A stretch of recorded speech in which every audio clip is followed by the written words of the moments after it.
ഓളോടുള്ള പ്രേമം. രചന മുഹമ്മദ് റാഷിദ് ഒറ്റുവയൽ. എൻ്റെ അല്ലോ, ആകെ കൂടി പ്രാന്ത് പിടിക്കണ്ടല്ലോ. ഓൾക്ക് പോകാൻ കണ്ടൊരു സമയം. ആ എന്താന്നല്ലേ, എൻ്റെ കെട്ടിയോൾ അവളെ പെരേക്ക് വിരുന്ന് പോയിക്കുക. സംഗതി ഒരാഴ്ചക്ക് പോയതാണെങ്കിലും ഓളില്ലായിട്ട് ആകെ കൂടെ ഒരിടങ്ങേറ്. മുണ്ടിപ്പറയാൻ ഉമ്മച്ചി ഉണ്ടായിനി.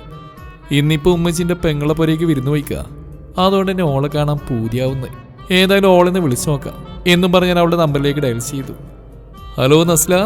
ആ ഇക്ക, എന്താ പരിപാടി? ഒന്നുമില്ല, ദേ ഇപ്പം ചോറ് വെച്ചിരിക്കുക. ഈ നിങ്ങോട്ട് പോയിരുന്നോ? ഞാൻ പോരുന്നില്ല. അയ്യടാ, മര്യാദക്ക് മാറ്റി വയ്ക്കുന്നോ, ഞാനിപ്പോൾ അങ്ങോട്ട് വരും. തമാശ പറയില്ല, നിങ്ങൾ ശരിക്കും വരുന്നുണ്ടോ? ആടി, ഇപ്പം തന്നെ 2 ദിവസമായില്ലേ. എന്നായി നമുക്ക് ഇവിടെ നിന്നിട്ട് നാളെ ഒരുമിച്ച് പോയാലോ? ഏയ്, അത് നമുക്ക് വേറൊരു ദിവസം നിൽക്കാം.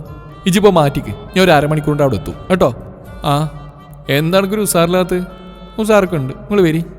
ആ ശരി എന്നാ എന്നും പറയാൻ ഫോൺ കട്ടാക്കി. ഓൾക്കറിയാം എന്നെ കൊണ്ട് അവളെ കാണാണ്ടിരിക്കാൻ പറ്റൂല എന്ന്. അതുകൊണ്ട് തന്നെ പറഞ്ഞ സമയത്ത് അവളെ മാറ്റി നിന്നു. ഞാനും കുളിച്ച് മാറ്റി അവളെ കൊണ്ടുവരാൻ വേണ്ടി പുറത്തിറങ്ങി. ചെറിയൊരു തണുപ്പുണ്ട്. മഴ നിന്നിട്ട് കുറച്ച് നേരം ആയിട്ടുള്ളൂ.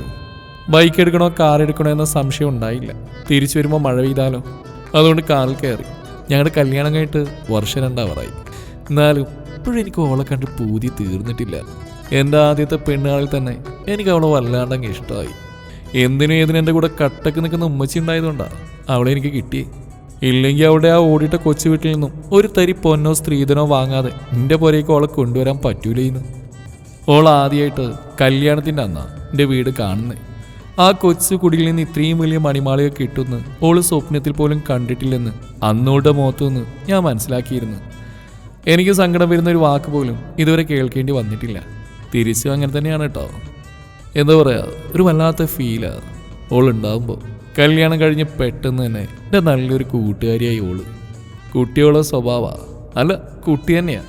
എന്നെക്കാളും 4 വയസ്സ് കുറവാണെങ്കിലും ഞങ്ങളുടെ ലോകത്ത് എത്തിയാൽ പിന്നെ എന്നെ വിളിക്കുന്ന പേരുകൾ എന്തൊക്കെയെന്ന് അവൾക്ക് തന്നെ അറിയില്ല. പൊട്ടിത്തെറിച്ചുകൊണ്ടൊരു സാധനം. സാധാരണ ഞായറാഴ്ച എനിക്ക് ലീവാണ്. ഞാൻ വീട്ടിലുള്ളപ്പോഴൊക്കെ ചുമ്മാ കളിച്ചും പിടിച്ചും വഴക്കൂടിയും സമയം പോകുന്ന അറിയില്ല. കൂട്ടുകാർക്ക് എപ്പോഴും പറയും നീ ഭാഗ്യവാനാടാന്ന്. എന്താന്നല്ലേ, അവരുടെ ഭാര്യമാരൊക്കെ ഒഴിവ് കിട്ടിയ ഫോണിൽ കുത്തി കളിച്ചുകൊണ്ടിരിക്കും.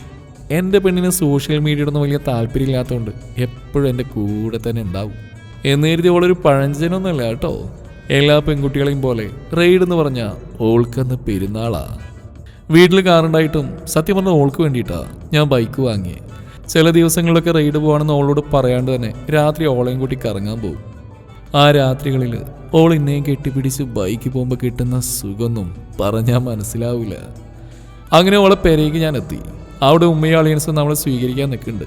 വരുന്ന വഴിക്ക് വാങ്ങിയ ബേക്കറി പൊതി അളിയൻസിൻ്റെ കയ്യിൽ കൊടുത്തപ്പോൾ അവർ രണ്ടാളും ഹാപ്പിയായി. ഓൾക്ക് 2 ആങ്ങളമാരാണുള്ളത്. ഒരാൾ 8ലും മറ്റേത് 5ലും. അങ്ങനെ അവിടെ ചായ കുടിച്ച് ഞങ്ങൾ ഇറങ്ങി. എന്ത് പെണ്ണ് ഇതൊന്നും മിണ്ടാത്തെ? ഞാൻ മുണ്ടൂല. നിങ്ങളൊരാഴ്ച കൊണ്ട് 2 ദിവസമായപ്പോൾ തന്നെ ഐ എനിക്ക് ഈ ഇല്ലാണ്ട് പറ്റണില്ല പെണ്ണേ. അച്ചോടാ ഒരു കിള്ളക്കുട്ടി, ഒന്ന് പോയി കാണി. ഇജ് തെറ്റല്ലേ എൻ്റെ നസി, എൻ്റെ മുത്തല്ലേ ഇജ്. സോപ്പിണ്ട, ഞാൻ മിണ്ടൂല പറഞ്ഞാൽ മിണ്ടൂല. അങ്ങനെ ഓരോന്ന് പറഞ്ഞ് വഴക്കിട്ടും കസര കൂടിയും വണ്ടി മുന്നോട്ട് പോയി. പോകുന്ന വഴിക്ക് ഒരു ഐസ്ക്രീം പാർലറിൽ വണ്ടി നിർത്തി. ഐസ്ക്രീം കണ്ടപ്പോൾ ഓളൊന്ന് തണുത്തു. വാടിയ മുഖം സ്വിച്ചിട്ട ബൾബ് പോലെ പ്രകാശിച്ചു.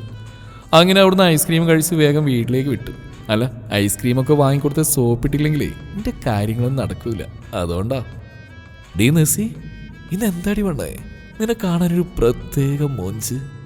ആണോ? നിങ്ങൾക്ക് ഞാൻ പറഞ്ഞ് സൂചിപ്പിക്കൊന്നും വേണ്ട, ഞങ്ങളോട് മിണ്ടൂല. മാ മാ വാതിലോർക്കി.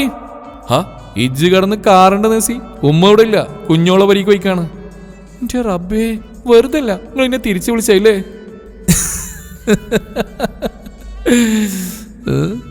അതൊക്കെ ഇങ്ങനെ പബ്ലിക്കായിട്ട് പറയണം. ഇജ്ജ് വാടി. അയ്യടാ, നടക്കൂല മോനെ. ഒരു മുത്തം തരാൻ പാടില്ലാതൊന്നും അന്റെ ഉപ്പാപ്പ പറഞ്ഞിട്ടുണ്ടാവില്ലല്ലേ? നിക്കടി വേണേ, ഓളല്ലേ? നീ വേണ്ട കേട്ടോ. തൊട്ട അപ്പം മയ്യത്താവുന്ന പറഞ്ഞേക്കണേ കള്ളപ്പന്നി. ഓള് നേരെ അടുക്കളയിലേക്ക് ഓടിയപ്പോ ഞാൻ വാതിലടച്ച് അവളുടെ പിന്നാലെ ഓടി. അവൾ അവിടെ വാതിലിന്റെ മറവിൽ നാണം കൊണ്ട് മറഞ്ഞു നിൽക്കുവാണ്. ഓളുടെ കൈ പിടിച്ച് ഞാൻ റൂമിലേക്ക് കൊണ്ടുപോയി.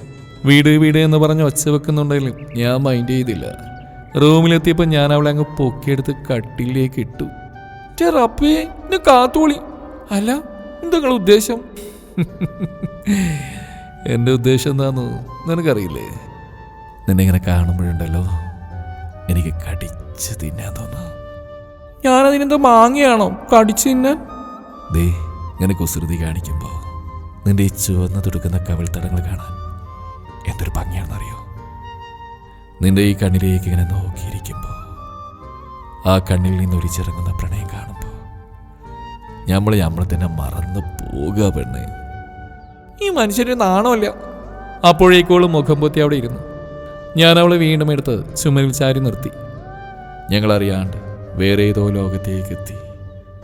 തിളങ്ങി നിൽക്കുന്ന അവളുടെ ആ കണ്ണുകൾ അടച്ച് അരയിലൂടെ അവളെ ചേർത്ത് പിടിച്ചപ്പോൾ വെളുത്തു തൊടുത്ത അവളുടെ കവിളുകൾ ചുമന്നു തൊടുത്തു.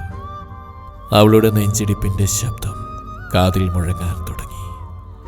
മുഖത്ത് കൂടി തൂങ്ങിക്കിടക്കുന്ന അവളുടെ മുടിയിഴകൾ ഞാൻ മാറ്റി വെച്ചിട്ട് ബാക്കി അങ്ങ് ഊഹിച്ചോ? അല്ലെങ്കിൽ ഇതൊക്കെ പുറത്തു പറയാൻ പറ്റുമോ? അങ്ങനെ എൻ്റെ പെണ്ണിനോടുള്ള പ്രേമം ഓരോ ദിവസം കഴിയും തോറും കൂടി വന്നു. ഞങ്ങളിങ്ങനെ സന്തോഷത്തോടെ ജീവിച്ചു പോയിക്കോട്ടെ കേട്ടോ. നിങ്ങളുടെ പ്രാർത്ഥന ഉണ്ടായാൽ മാത്രം മതി.